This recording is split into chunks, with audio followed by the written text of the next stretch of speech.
Good morning. My name is Su-Ling Ching, and I'm the President and CEO of the Ottawa Board of Trade.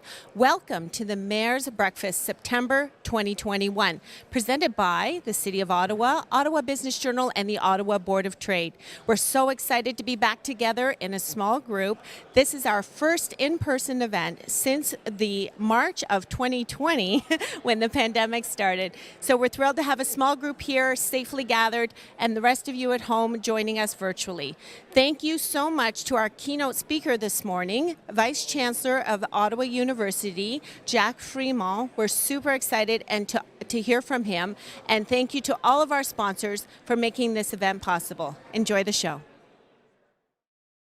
Thank you, Su-Ling and Michael at the Ottawa Business Journal, all these wonderful sponsors, corporate sponsors, for organizing this event, following all the protocols of public health. It's been obviously a challenging time for everyone, particularly in the business community. And I'm going to talk about that in just a moment, but I wanted to thank first Jacques, who is our guest speaker. Merci beaucoup, Jacques, pour votre participation aujourd'hui. He had some of his staff nervous when they asked him, "Do you have the speech?" He said, "No, do you have the speech?" And he was pulling their chain a little bit. So he does have a speech, I saw it. But j'ai le plaisir de souhaiter la bienvenue à notre conférencier aujourd'hui, M. Jacques Fremont, recteur de l'Université d'Ottawa. And with the requirement that on-campus students, faculty, and staff must be fully vaccinated, U of Ottawa is doing everything possible to protect the health and safety of its employees and its students. Ottawa, as you may know, has one of the highest vaccine rates in the province. We continue to make significant progress. As of Tuesday, 82% of Ottawa residents aged 12 and older have been fully vaccinated. That's the highest of any big city in Canada. And more than 755,000 people and close to 1.6 million doses have been administered across the city. It's interesting we're meeting here in Jean Pigot Hall because this was, for many months, the #1 vaccination site for the City of Ottawa. They moved out, then Elections Canada moved in for polling stations for the election, and now we're back to some sense of normalcy, albeit a smaller group, at the Mayor's Breakfast with the Ottawa Board of Trade. Well, with the vaccination campaign going well, we're focusing on supporting businesses and rebuilding the economy as life returns to some sense of normalcy. We know the implementation of vaccine passports may be tough for some small businesses, but this is the best way forward to avoid more lockdowns, which is the last thing we want. And as I said at Council yesterday, I hope to goodness we don't see some of the nonsense that you see in the States where people are fighting and smashing windows. Most instances, particularly in a restaurant, it's often a minimum wage employee that's a young person, their first job, and they should not be hurled abuse and that kind of nonsense. So if any of your businesses are experiencing that, please call Bylaw at 311, and they will certainly come to your assistance. Now, continuing to increase the vaccination rate in Ottawa while implementing a range of measures to combat the spread of COVID-19 are key to the economic rebound. The City is committed to working with business improvement areas, the Board of Trade, and many other groups, including Invest Ottawa, to help those businesses who have suffered over the last year and a half. On September 7th, at my direction, the City implemented its mandatory vaccination policy for all employees, requiring full vaccination by November 1st. We have to set an example. We can't simply sit back and tell everyone else to do it. We've got to do it ourselves. And as was recently announced, proof of vaccination is now required as of yesterday. Now, the COVID-19 has had a disproportionate impact on many sectors of our economy, particularly tourism, hospitality, and Main Street businesses. I want to thank local businesses for their incredible work over the past 18 months, struggling, albeit, to keep your doors open and your service provided to customers. I also want to thank our residents for getting vaccinated and encourage those who have not been vaccinated to please do so. The City is also exploring other initiatives, including an optional small business property tax subclass framework. On October 5th, my colleagues on Council will consider a staff report on the new small business property tax subclass, which will provide eligible properties with a 15% reduction in property taxes phased in over 2 years in 2022. I want to thank Su-Ling and other members of the Board of Trade, Ian, who have participated in the consultations and provided valuable input and advice to the City. And we're tabling the budget. The draft budget is going to be tabled in November. We encourage you to get involved in that by going to engage.ottawa.ca. It's now my pleasure to introduce our guest speaker. J'ai suite le cordial bienvenue à M. Jacques Frémont, le vice-recteur et chancelier de l'Université d'Ottawa depuis 2016. M. Frémont is an expert in judicial training and the author of several books, articles, and chapters on constitutional law and public law. He's been active in higher education in Canada and abroad. I'm looking forward to hearing his thoughts on the many challenges facing students and faculty during the pandemic. With a long and illustrious career in post-secondary education, Jacques has been a visiting professor at many Quebec, Canadian, European, and Asian universities. He was Dean of the School of Law at the University of Ottawa, and in 2012, he was named Professor Emeritus. In 2013, Quebec's Legislative Assembly appointed him to chair the Quebec Human Rights and Youth Rights Commission. And throughout his career, M. Frémont has advised various international organizations on issues involving human rights, good governance, and democracy. He's also directed major international cooperation projects in the fields of human rights and judicial training. Jacques is a graduate of Laval University in Quebec City and pursued graduate studies at York University in Toronto. And he was named to the Order of French Academic Palms in 2009 and received an honorary doctorate from Paul Cézanne Université in 2010. Merci d'avoir accepté notre invitation, M. Frémont. Please give a warm welcome to Jacques Frémont.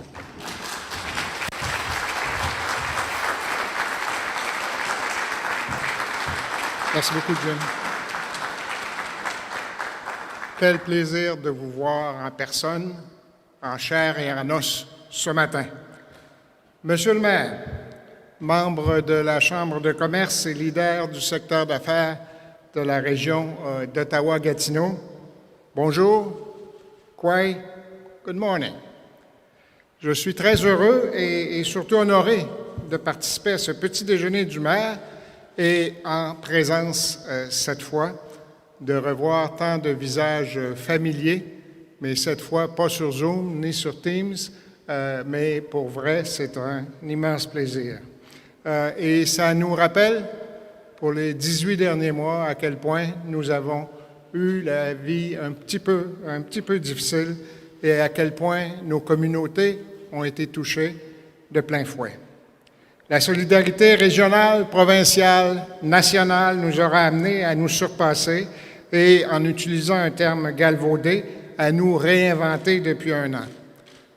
I want maybe just to say how thankful we are for Jim Watson and his team at the mayor and at City Hall for everything they've done. You know, sometimes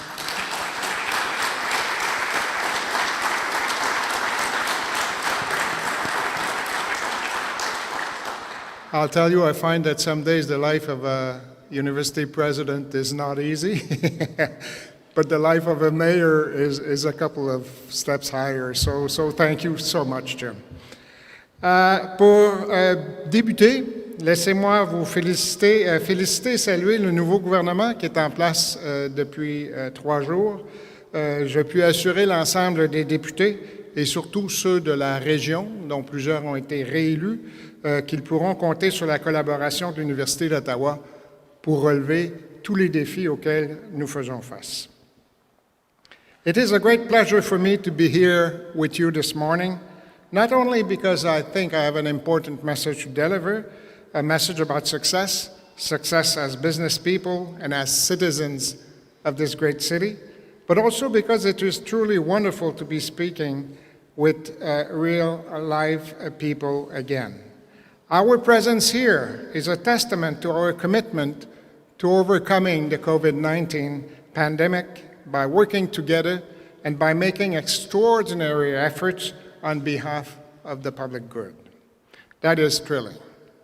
I'm convinced that we must build on this capacity to work together, that now is really the time to develop and pursue a new shared vision so that we may continue to achieve a collective success. For although Ottawa is an extraordinary city, a terrific city in which to live and do business, we nonetheless have an opportunity to become even greater. If we work together, we can make Ottawa one of the most influential and successful cities on earth, and I mean it. a city that stands as an inspiring model to the world in the 21st century. Today, I will tell you how the University of Ottawa proposes to help realize this future.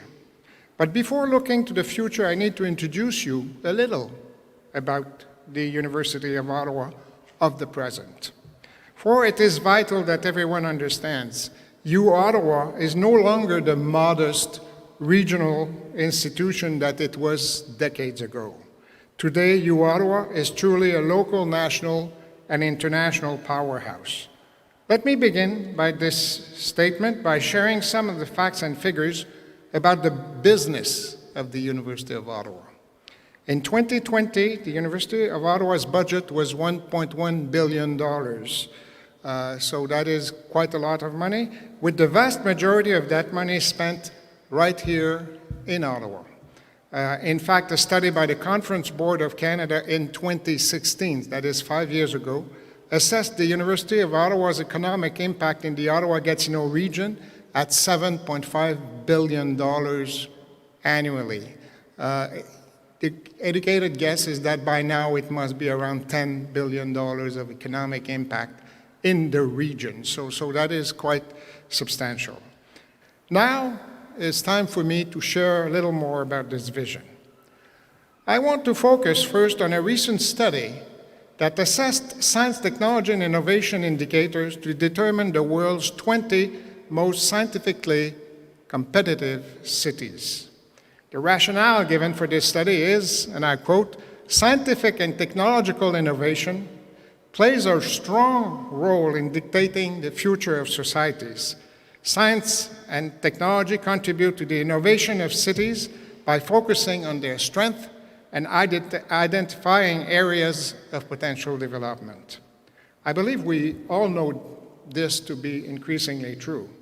The study also makes the somewhat obvious but nonetheless vital point that, and again I quote, "Research is the foundation for science and technology innovation. Concurrently, enterprises are the key engine to transfer knowledge powered by innovation into application." The study makes for a fascinating read, but it is relevant to us today not only for what it says, but for what it doesn't say. And what it doesn't say is anything about Ottawa, the only Canadian city to make the cut in the top 20 cities in the world is Toronto. And believe me, it's not anywhere near the top of the list. And you won't be surprised to hear that at the top of the list, few American cities like Boston, San Francisco, Los Angeles, Chicago, and New York City, but Asian cities also, and the number one city by a long stretch is Shenzhen in China. So we are not alone, and Toronto, which is a giant here, I mean, is not nowhere near the top of the list. So, but this being said, Ottawa is not far behind, and that's the message I want to leave today. As many of you know from decades of personal experience, Ottawa has a tremendous history of scientific research, innovation, and entrepreneurship. Over 2,000 Ottawa businesses, ICT businesses, employ over 77,000 knowledge workers in Ottawa today. In fact, Ottawa was ranked number 1 in concentration of tech jobs in North America in 2020. So let's not forget that. With 11% of our workforce working in IT. That is truly remarkable. I believe now is the time to seize on the moment and focus on building a more scientifically competitive future for Ottawa. We have both an exceptional academic research community in 2 universities and 2 colleges working together in the region, and equally an exceptional private tech sector. Let us collaborate and innovate to achieve greater wealth and prosperity together for our city and our region. And why do I say this is the time? Because in the post-COVID era, the economic forces in play will be staggering.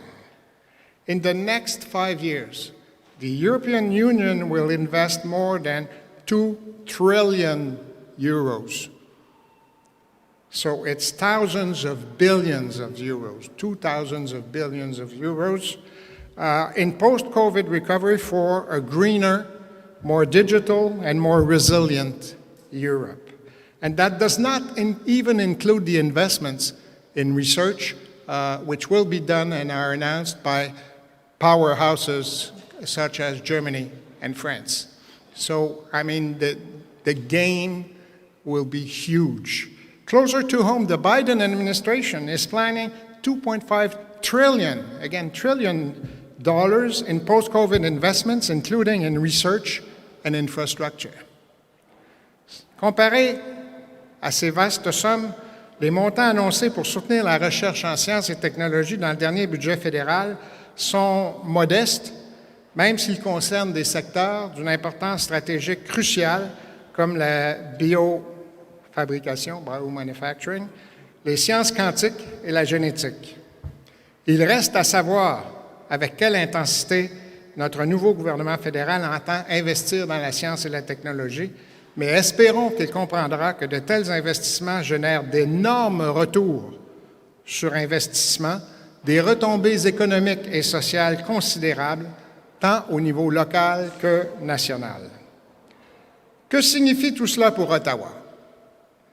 Cela signifie que si nous pouvons travailler ensemble pour exploiter et accélérer les forces réelles de notre ville et de notre région en matière de sciences et de technologie, nous générerons des retombées économiques transformatrices qui profiteront à tous les citoyens. Également, nous prendrons notre place en tant que ville d'influence sur la scène mondiale dans l'ère post-COVID. C'est l'occasion qui se présente à nous aujourd'hui. We have so much to build upon.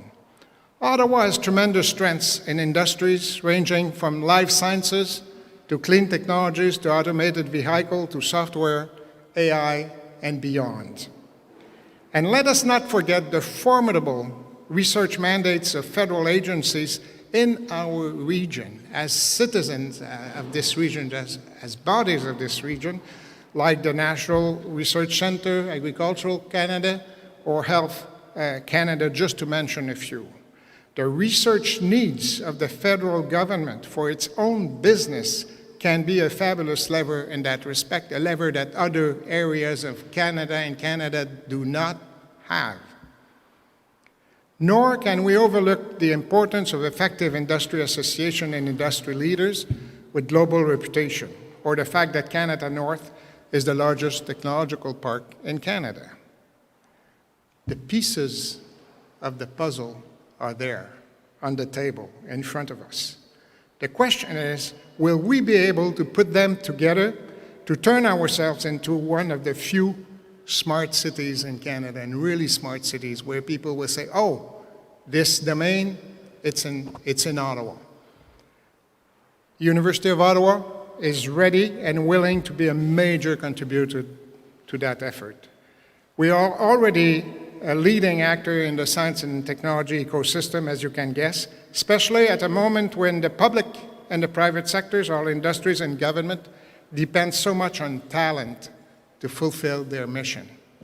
The talent is right here, across the canal. It's in Claude Brûlé's college, Algonquin College. It's in our friends at Carleton and à La Cité. We are a city of talent, and the talent is immediately there. If you compare with Toronto, with Montreal, and other cities, we are an integrated city, and the talent is right within reach.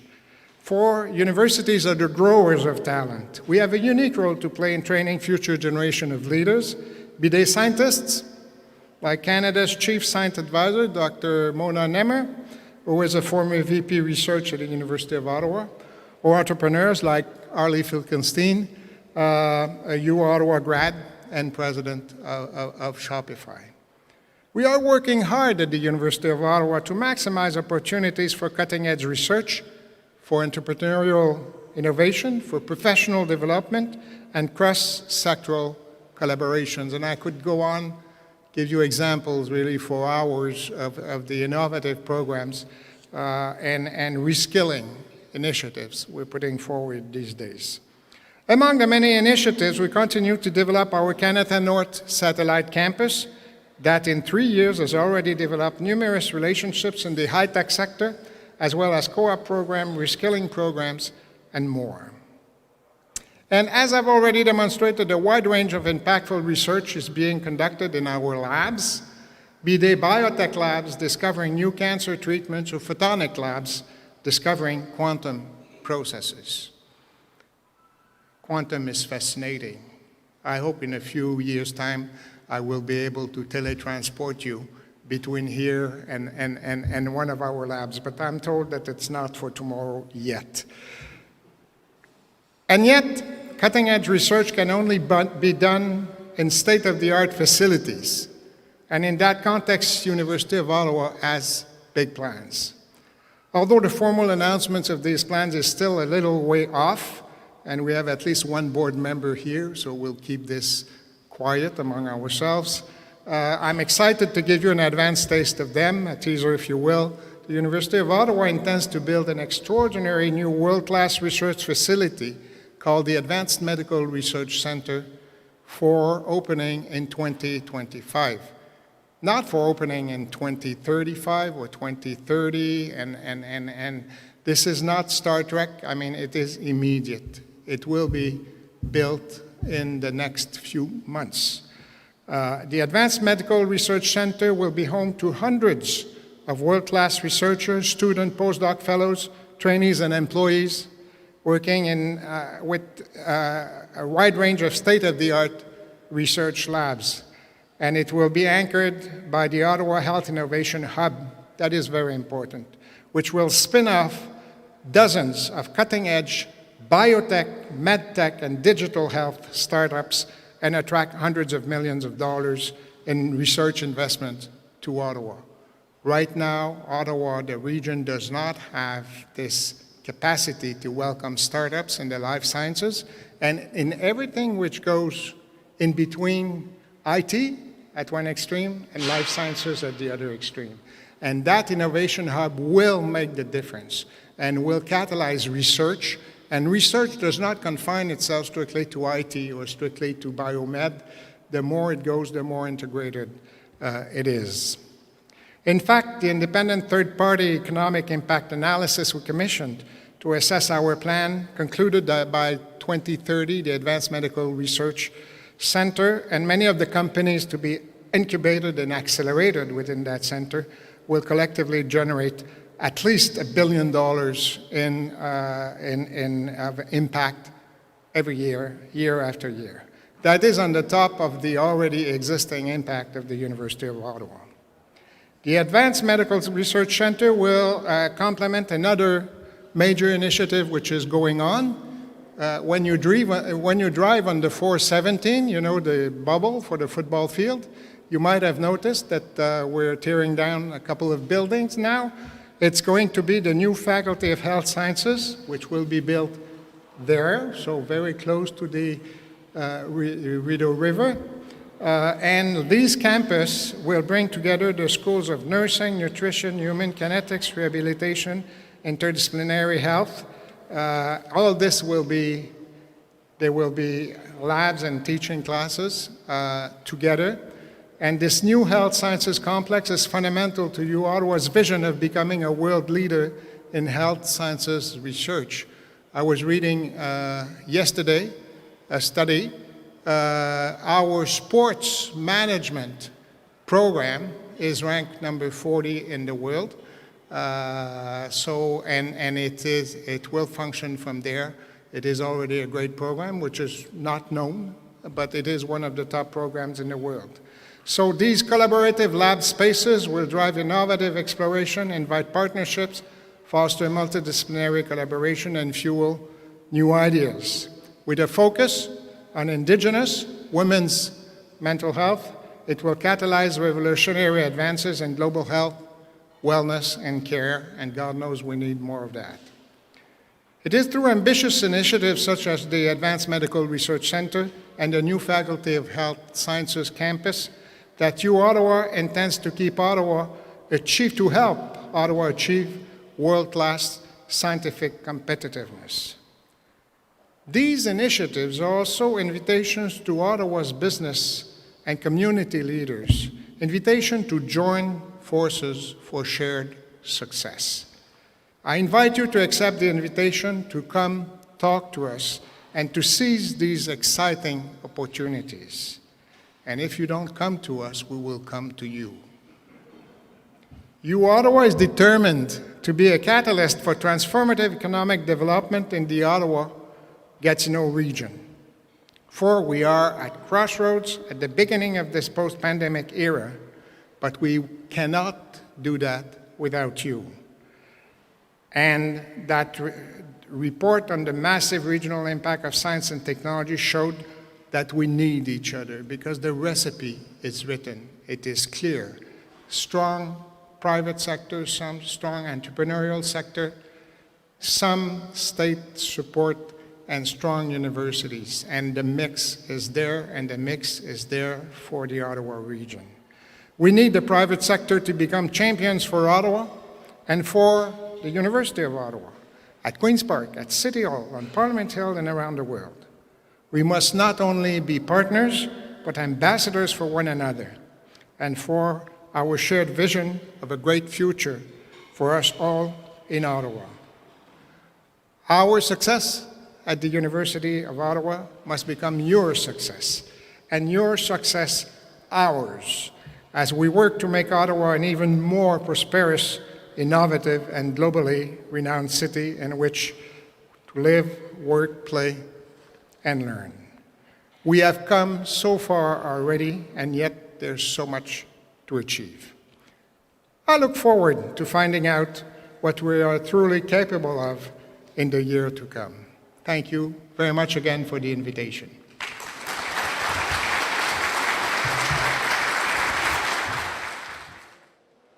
Good morning. My name is Michael Kern from the Ottawa Business Journal. I'm here at Ottawa City Hall, where we've just concluded the September 2021 Mayor's Breakfast. Wonderful to have everyone back at City Hall for this great networking and speaker series for the first time in about 18 or 19 months. So a big milestone here this morning.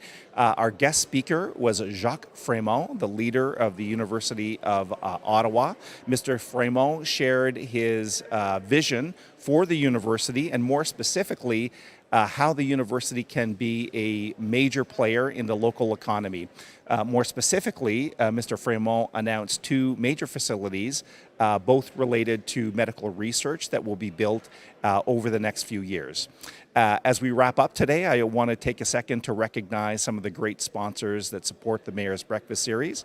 Our lead sponsor is Hydro Ottawa, our presenting sponsor, Enbridge, Commissionaires Ottawa, Algonquin College, La Cité, Rogers Communications, the Westin Ottawa, RBC, our global partner Oakwood Designers and Builders, our speaker gift sponsor Eamon Harnden LLP, and our coffee sponsor Capital Office Interiors and Steelcase. A big thank you to all these sponsors.